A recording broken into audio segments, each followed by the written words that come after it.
হ্যাঁ ভোট দিতে কাউকে বাধ্য করা হচ্ছে না, তাই এ ব্যাপারে কারো সংক্ষুব্ধ হওয়ার কোনো কারণ নেই বলে মন্তব্য করেছেন উপদেষ্টা মোহাম্মদ ফজলুল কবির খান।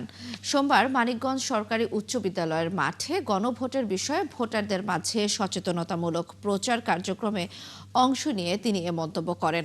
উপদেষ্টা আরও বলেন, বিগত দিনে এক ব্যক্তির শাসন এবং একদলীয় শাসনের মধ্য দিয়ে যেতে হয়েছে, তাই এবারের নির্বাচন মানুষের জন্য খুবই গুরুত্বপূর্ণ।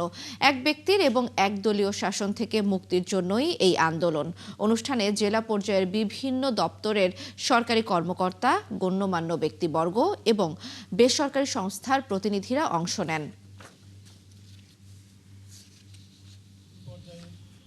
এখানে সংক্ষুব্ধ হওয়ার কিছু নাই, কারণ আমরা তো কাউকে বাধ্য করতেছি না।